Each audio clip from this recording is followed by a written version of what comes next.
बिस्मिल्लाहिर्रहमानिर्रहीम। अस्सलाम वालेकुम स्टूडेंट्स। आज हम लोग लेसन नंबर 29 पढ़ते हैं। लेसन नंबर 29 में से कुछ टॉपिक्स जो हैं वो जो ज़्यादा इंपॉर्टेंट है ना वो भी मैं आप लोगों को बता दूंगी, और कौन सा जो है वो आप लोगों ने टॉपिक्स नहीं करने वो भी मैं आप लोगों को बता दूंगी। सबसे पहले हम लोग चलते हैं लाउड स्पीकर्स के बारे में। This is a important topic, ठीक है। ये आप लोगों के पेपर में आता है। इस दफ़ा भी करंट पेपर्स में मैंने ये नोट किया है, लाउड स्पीकर वाला क्वेश्चन आया हुआ था। अच्छा, इसको हम लोग सबसे पहले पढ़ लेते हैं। जो इंस्टेंट फीडबैक होती है ना, यानी कि जहाँ पे आप लोग देखना चाह रहे हैं कि अगला बंदा आप लोगों के मैसेज को समझ पा रहा है, नहीं समझ पा रहा है, उसके क्या क्या क्वेश्चंस हैं, वो सिर्फ तब भी पॉसिबल होती है जब आप लोग फेस टू फेस कम्युनिकेशन कर रहे हैं या आप लोग इंटरपर्सनल कम्युनिकेशन कर रहे हैं, बिल्कुल आमने सामने खड़े होकर जो है ना वो कम्युनिकेट कर रहे हैं, ठीक है। ये दूसरे फॉर्म्स ऑफ कम्युनिकेशन होते हैं, उसमें तो जस्ट एक जो है ना वो कम्युनिकेशन, वो फीडबैक वाले सिर्फ एक वो ख्वाब ही है, जैसे रेडियो हो गया या जो न्यूज़पेपर हो गया, उसमें आप लोग फीडबैक नहीं ले सकते।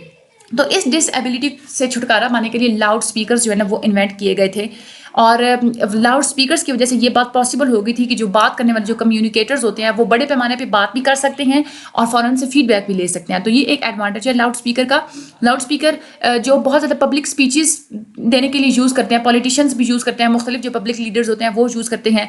जो रूरल एरियाज़ होते हैं वहाँ पे अनाउंसमेंट्स वगैरह करने के लिए, यानी कि ऐलान वगैरह करने के लिए भी लाउड स्पीकर यूज़ होते हैं, या जो दूसरे जो होते हैं ना पब्लिक सर्विस मैसेजेस होते हैं, ठीक है, वो देने के लिए भी जो है वो लाउड स्पीकर्स यूज़ होते हैं। जब सैलाब वाली या इस तरह की जो हंगामी सूरत हाल होती है, जब इलेक्ट्रिसिटी सिस्टम ख़राब हो जाता है या कम्युनिकेशन के जो दूसरे मीन्स हैं वो ज़्यादा पानी की वजह से ख़राब हो जाते हैं, तो तब भी वहाँ पे लाउड स्पीकर्स ही काम आते हैं। लाउड स्पीकर बहुत यूज़फुल होते हैं means of communication as a two step flow of communication. Two step flow of communication क्या होता है? देखिए, जो बात करने वाला होता है ना, बाज़ दफ़ा ऐसे होता है कि उसका फ्रेम ऑफ रेफरेंस और होता है, यानी कि वो उसके माइंड में और मतलब होता है तो वो बात कर रहा होता है, और समझने वाला जो है ना उसकी बात को और कॉन्टेक्स्ट में ले जाता है, ठीक है। अब ये होता है कि क्यों है, बाज़ दफ़ा ऐसा होता है कि सोसाइटी के सोशल डिफरेंसेस की वजह से भी ऐसा होता है, ठीक है, या कोई और बैरियर होता है ऐसा मैसेज का कि एक बंदा जो है ना वो दूसरे बंदे को कन्विंस नहीं कर पा रहा होता। तो फिर ऐसी सूरत हाल में क्या करना पड़ता है कि जो ओपिनियन लीडर्स होते हैं ना, ओपिनियन लीडर्स का मतलब ये होता है कि जो दूसरों की नज़रियात के बारे में बात करते हैं, इंपॉर्टेंट नज़रियात के बारे में बात करते हैं। हमारे जो रिलीजियस सोसाइटीज़ होती हैं वहाँ पे जो रिलीजियस लीडर्स होते हैं उन लोगों को ही ओपिनियन लीडर्स कहा जाता है। तो अब ओपिनियन लीडर्स जो होते हैं वो क्या करते हैं, उन्होंने एक सेम मैसेज उन्होंने पहुंचाया, अगर टारगेट ऑडियंस को समझ नहीं आई, ठीक है, तो वो क्या करते हैं, उसको फिर दोबारा पहुंचाते हैं। तो ये होती है two step flow of communication, यानी कि बात को रिपीट करना। इसको आप लोग two step flow of communication कहते हैं। जो भी रिमोट और जो रूरल एरियाज होते हैं, दूर दराज के इलाके में, वहाँ पे मीन ऑफ कम्युनिकेशन हमेशा टू स्टेप फार्मूला ही यूज़ करते हैं। आप लोगों ने इस बात को नोट किया होगा कि जब भी ऐलान वगैरह होते हैं ना मस्जिदों में, अगर फौतगी के अगर जो ऐलान होते हैं, किसी की डेथ के बारे में बताया जाता है, वो हमेशा 2 दफ़ा ऐलान करते हैं। वो क्यों करते हैं? यही two step flow of communication होता है, ठीक है। ये बहुत पुराना एक जो है ना वो एक मेथड है, ये बहुत सदियों से चला आ रहा है, ठीक है। तो ये एक आप लोगों की जो इंस्टेंट लाउड स्पीकर्स वाला इंपॉर्टेंट है, ये वाला लॉन्ग में अगर आ गया तो आप लोगों ने सारा लिखना है। अगर वैसे लाउड स्पीकर्स के बारे में पूछ लेते हैं तो आप लोगों ने अपना जो आप लोगों के माइंड में वो लिख लेना है। Two step flow of communication में अगर लिखते हैं तो भी आप लोगों ने ये वाला जो पैराग्राफ है वो आप लोगों ने सारा के सारा लिखना है। आगे आ जाए, हिस्ट्री लिखी हुई है। अच्छा, हिस्ट्री जो होती है ना ये असल में आप लोगों के सब्जेक्टिव में नहीं आती, ये आप लोगों के जो है ना एमसीक्यूज़ के हिसाब से जो है वो इंपॉर्टेंट होती है। तो एमसीक्यूज़ के लिए आप लोगों ने एक तो पास्ट फाइल्स देख लेनी है, और दूसरा हम लोग थोड़ा सा यहाँ से जो है ना कंसेप्ट अपने क्लियर भी कर लेते हैं। बाकी डेट्स वगैरह जो है ना वो तो आप लोगों ने याद नहीं करनी, वो जो है ना सारी नहीं छोड़नी, वो मैं आप लोगों को बताती जाऊँगी जहाँ जहाँ आप लोगों ने करनी होंगी। जो मैं आप लोगों को छुड़वा रही हूँ सिर्फ वही छोड़िएगा। अच्छा, लाउड स्पीकर या जिसको हम लोग सिर्फ स्पीकर भी कहते हैं, सिर्फ स्पीकर सिस्टम भी कहते हैं, ये एक इलेक्ट्रोमैकेनिकल डिवाइस होती है। ये आप लोगों से एमसीक्यूज़ में पूछा जा सकता है। इलेक्ट्रोमैकेनिकल डिवाइस होती है, आप लोगों ने ये याद रखना है। ये कन्वर्ट करती है इलेक्ट्रिकल सिग्नल्स को इनटू द साउंड। जो टर्म लाउड स्पीकर है ये यूज़ होता है बोथ डिवाइसेस के लिए, यानी कि जब आप कोई इंडिविजुअल डिवाइस यूज़ कर रहे हैं, यानी कि सिर्फ स्पीकर उठा के बात कर रहे हैं, या कोई बड़ा आप लोगों ने सिस्टम लगाया हुआ है ना, मतलब आप उस माइक में बात कर रहे हैं और आगे बड़े बड़े स्पीकर लगे हुए, तो वो भी आप लोगों के लाउड स्पीकर्स में आते हैं, जिसमें एक पूरी एक से ज़्यादा ड्राइवर्स लगे हुए, यानी कि स्पीकर्स लगे हुए होते हैं, और एक सर्किट के थ्रू जो है ना वो करंट पास हो रहा होता है। अलेक्जेंडर ग्राहम बेल ने सबसे पहले लाउड स्पीकर को पेटेंट किया था। उन्होंने टेलीफोन में लाउड स्पीकर को जो है वो यूज़ किया था। उसके अलावा जो मॉडर्न डिज़ाइन अब जो है ना वो ओलिवर लॉज का है, ठीक है। ये आप लोगों ने एमसीक्यूज़ के हिसाब से याद रखना है। जो पहला लाउड स्पीकर जो इंट्रोड्यूस हुआ था उसमें इलेक्ट्रोमैग्नेट्स यूज़ हुए थे, क्योंकि जो दूसरे परमानेंट मैग्नेट्स होते हैं वो बहुत ज़्यादा महंगे थे, ठीक है। और उसके बाद जो कॉयल जो होती है मैग्नेट जो कॉयल इसमें यूज़ होती है वो फील्ड कॉयल होती है। उसमें क्या होता है कि वो एक तरफ ड्राइवर के साथ वो कनेक्ट होती है, तो वहाँ से करंट आता है, तो इसके थ्रू जो है ना वो फिर आगे वाइंड की हुई होती है एक दूसरे रोल के ऊपर, ठीक है। एक चौक कॉयल होती है, उसके ऊपर वो पावर सप्लाई को फिल्टर करके ना फिर आगे वो करंट एम्पलीफायर तक पहुंचाते हैं। एम्पलीफायर फिर क्या करता है, वो लाउड स्पीकर के साथ कनेक्ट हुए होते हैं और वहाँ से फिर हमारी साउंड जो है वो आगे जाती है। तो अब जो क्वालिटी ऑफ लाउड स्पीकर है वो बहुत चेंज होती रही है टाइम टू टाइम। तो लेकिन पहले जो होती थी 1950 के जो लाउड स्पीकर्स होते थे वो उसमें बहुत ज़्यादा पुअर आवाज़ जाती थी मॉडर्न ईयर्स के लिए, वो ठीक नहीं होती थी। फिर जैसे जैसे कैबिनेट टेक्नोलॉजी आ गई ना, आप लोग देखते हैं जो डिब्बा सा बना हुआ होता है और उसके अंदर जो है वो स्पीकर्स लगे होते हैं, वो कैबिनेट टेक्नोलॉजी होती है। उसमें क्या होता है कि उन्होंने मटेरियल को चेंज किया है कि एक्चुअल लाउड स्पीकर्स को इस तरह से उन्होंने यूज़ किया है कि अब जो है ना वो साउंड जो है वो इम्प्रूव हो गई है। जो लो टेक अपीयरेंस तो अभी भी नज़र आती है, लेकिन पेपर कोन्स जो होती हैं, यानी कि वो आप लोगों को पता है ये जो बनी हुई भी है, ये एक पेपर कोन्स होती हैं, ठीक है। ये अभी भी जो है वो यूज़ की जाती हैं और ये गुड क्वालिटी साउंड जो है वो प्रोवाइड करती हैं। जो प्लास्टिक्स होती हैं वो पोली प्रोपाइलीन और उसके बाद मेटल्स यानी कि एल्यूमिनियम और दूसरे जो कंपोजिट मटेरियल्स होते हैं, फाइबर रीइंफोर्स मटेरियल्स, वो यूज़ होते हैं इस डायाफ्राम मटेरियल्स को बनाने के लिए, ठीक है।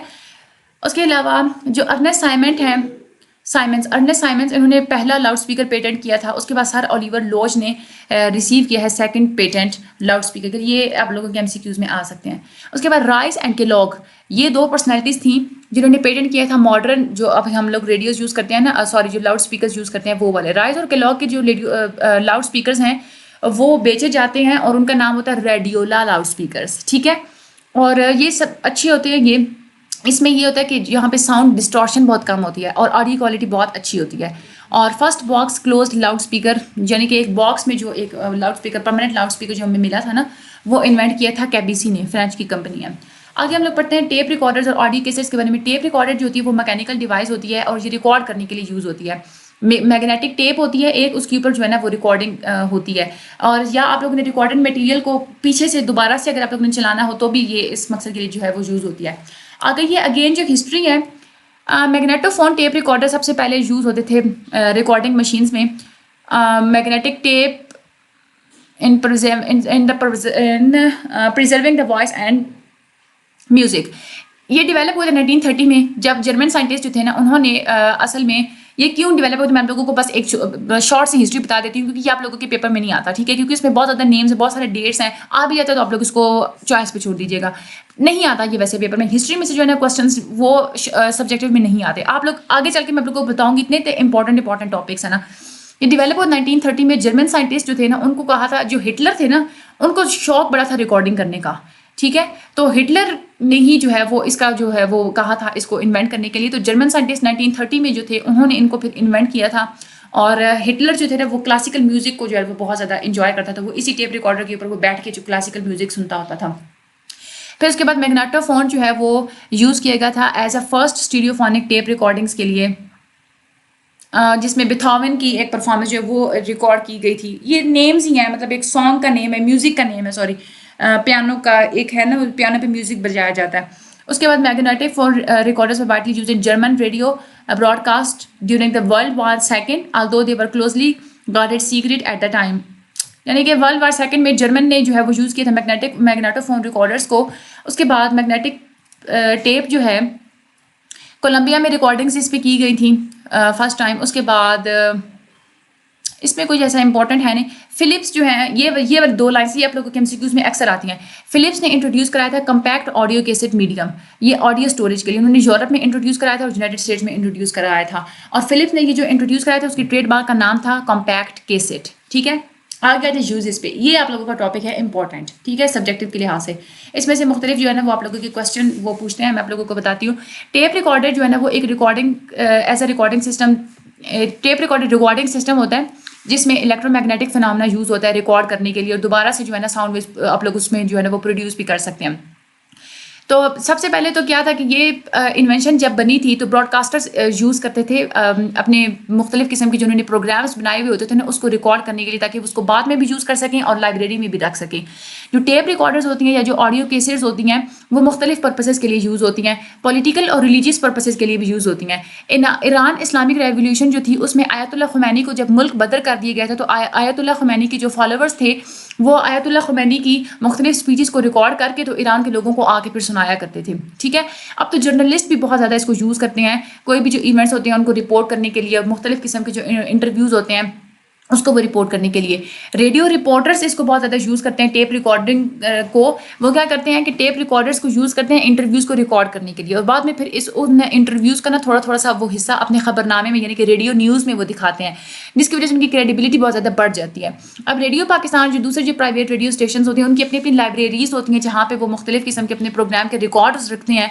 इन लाइब्रेरीज़ में जो आर्कीव्स जो रखे जाते हैं, वो इसी ऑडियो कैसेट्स में और सीडीज़ की फॉर्म में ही रखे जाते हैं। ठीक है? अच्छा, डेवलपमेंट कम्युनिकेशन में कैसे जो है वो हेल्प करती है। टेप रिकॉर्डर्स और जो ऑडियो कैसेट्स होती हैं, ये बहुत यूज़फुल मीन होती हैं आप लोगों की कम्युनिकेशन का, स्पेशली डेवलपमेंट कम्युनिकेशन में।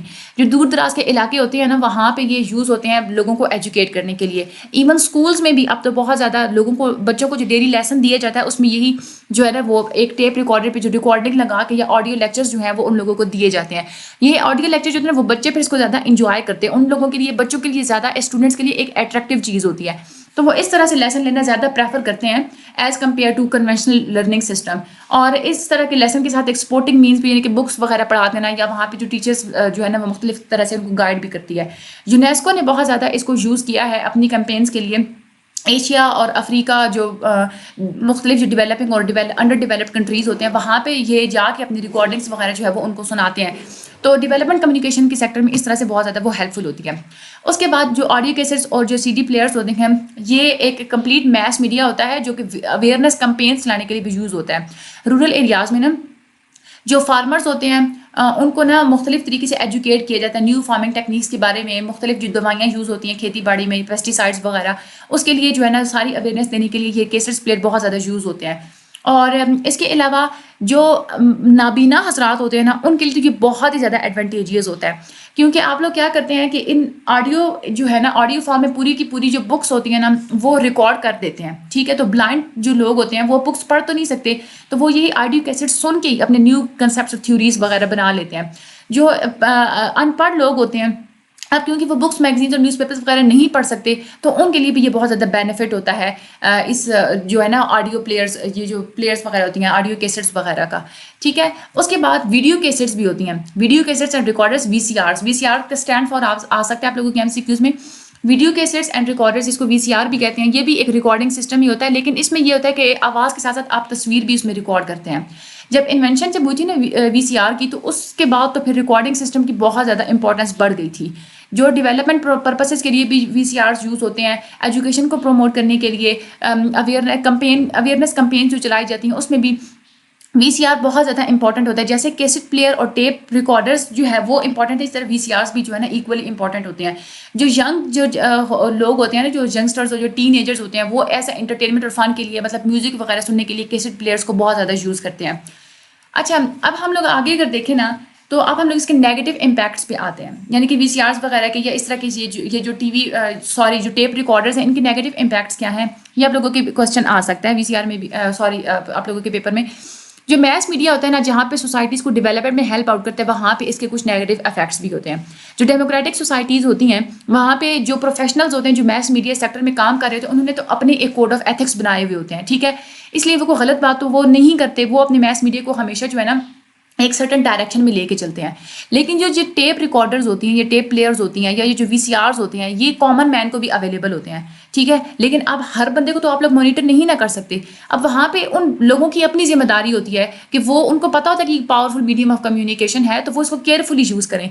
अगर केयरफुली नहीं यूज़ करेंगे तो उसके बैड रिजल्ट होंगे, जो हम अपनी सोसाइटी में भी देखते हैं। तो ये एक नेगेटिव इम्पैक्ट है कि code of ethics common person के लिए नहीं होते, उसको हम लोग मॉनिटर नहीं कर सकते, इसकी वजह से वो जो एक डिसएडवांटेजेस मटीरियल होता है वो बना सकते हैं। ठीक है? उसके अलावा वीसीआर का क्या नेगेटिव इम्पैक्ट था, जब अभी डिश एंटीना नहीं ना आया था, उस वक्त वीसीआर जब इंट्रोड्यूस करवाए गए थे हमारी सोसाइटी में, तो उस वक्त सारे लोग वीसीआर को सिर्फ एक ही पर्पज़ के लिए यूज़ करते थे, इंडिया की फिल्मों के लिए। इंडिया की फिल्में जो मिडल ईस्ट से आती थी, उनको देखने के लिए ये यूज़ करते थे। और वो क्यों यूज़ करते थे? अब वो एजुकेशन के लिए तो यूज़ करते नहीं थे, ना ही वो कोई पॉजिटिव या कोई इन्फॉर्मेशन ऑब्जेक्टिव के लिए यूज़ करते थे, वो जस्ट इसको इंटरटेनमेंट के लिए यूज़ करते थे। वैसे ज़रूरी है कि मैस मीडिया की रिस्पॉन्सिबिलिटी होती है कि वो इंटरटेनमेंट जो है वो प्रोवाइड करता है, लेकिन जिस तरह से वीसीआर से इंटरटेनमेंट दी गई है ना, वो ना ही इखलाकी तौर पर ठीक थी और ना ही वो लीगल तौर पर ठीक थी। इंडियन सिनेमा जब आया था यहाँ पे, यानी कि एक सिनेमा ही आ गया ना, इंडिया की जब फिल्में यहाँ आती थी, तो इंडिया इंडियन का कल्चर भी साथ आता था। यही वजह है कि हम लोग अपनी मुख्तलिफ फंक्शंस में, गेट टुगेदर्स में, अपनी हमारी जो शादियों की जो सरमनीज़ होती हैं, हम लोग उनमें सारा जो है ना इंडिया वाला कल्चर देखते हैं। उस वक़्त कोई प्रिवेंटिव मेजर्स नहीं ली गई थी अपने कल्चर को बचाने के लिए। एक कल्चर ये जो शिफ्ट क्यों आई थी, एक इसके पीछे कुछ रीजंस थे कि लोग क्यों रिलाय करते थे उन फिल्मों पे और क्यों उनका कल्चर अडॉप्ट करते थे। एक तो ये था कि वहाँ पे उस वक्त जहालत ज़्यादा थी, लो लिटरेसी रेट था और लोगों को हमेशा बस इंटरटेनमेंट हासिल करने की पड़ी हुई होती थी। लोगों में इतनी अवेयरनेस नहीं थी कि इसके क्या क्या नेगेटिव इम्पैक्ट्स हो सकते हैं। और उसके अलावा हमारा जो अपना सिनेमा था वो इस काबिल नहीं था कि वो लोगों को अच्छी इंटरटेनमेंट प्रोवाइड कर सके। जैसी इंटरटेनमेंट इंडिया की फिल्म प्रोवाइड कर रही थी वैसी इंटरटेनमेंट हमारा अपना मीडिया जो है वो प्रोवाइड नहीं कर रहा था। तो इसलिए जो वीसी और तीसरी जो है ना एक वजह ये भी थी कि वीसीआर जो थे ना वो थोड़े से पैसों पे रेंट पे मिल जाते थे। सिनेमा का किराया ज़्यादा होता था लेकिन वीसीआर जो है ना वो सस्ते मिल जाते थे कि थोड़े से पैसे दिए, रेंट पे वीसीआर लेके आए, फिल्म डाली और देखा। तो वो हमारे जो लोग होते थे वो फॉरेन कल्चर जो है ना वो उन्होंने अडॉप्ट करना जो है ना इस तरह से स्टार्ट कर दिया था। अब बहुत सारे लोगों ने इसके खिलाफ आवाज़ उठाई तो थी, लेकिन किसी दूसरे कल्चर को अडॉप्ट करने के खिलाफ आवाज़ उठाने से बेहतर है कि आप अपना कल्चर ही इतना स्ट्रॉन्ग कर लें कि लोगों को बाहर का कल्चर अडॉप्ट करने की ज़रूरत ही ना पड़े। लेकिन इस बारे में जो है ना कोई मेजर्स नहीं ली गई थी, जिसकी वजह से आप लोगों को पता है कि आज हमारा पाकिस्तानी कल्चर जो है आधे से ज़्यादा रिजेम्बलेंस रखता है इंडिया कल्चर। क्यों? जब हमारा पाकिस्तान बना था तो वीसीआर्स की वजह से, क्योंकि वो मूवीज़ बहुत ज़्यादा देखते थे, इंडियन मूवीज़ देखते थे और वहीं से वो है ना वो मोटिवेट होते थे और वही कल्चर जो वो अडॉप्ट करते थे। तो ये आप लोगों के क्वेश्चन में आ सकता है वीसीआर का ये जो सारा है ना कि कैसे जो है ना हम इंडिया का कल्चर हमारी सोसाइटी में कैसे आया था या वीसीआर की वजह से नेगेटिव इम्पैक्ट्स है। ये आप लोगों का जो है टॉपिक इंपॉर्टेंट है। आज हम लोगों ने ये वाला चैप्टर भी कर लिया है। ये जो एक दो चैप्टर और आगे हैं थोड़े से ट्रिकी हैं और उसके बाद इंशाल्लाह जो है वो हम लोग आसान चैप्टर्स पे आ जाएंगे। बाकी अल्लाह ताला सब लोगों का हामी नासिर। मेरे चैनल को सब्सक्राइब भी कर दें, शेयर भी कर दें और मुझे अपनी दुआ में बहुत ज़्यादा याद रखिएगा। अल्लाह ताला आप सब लोगों की पेपर में मदद फरमाए। मेरे लिए भी पेपर के लिए आप लोग दुआ कर दीजिएगा। Thank you so much and अल्लाह हाफ़िज़।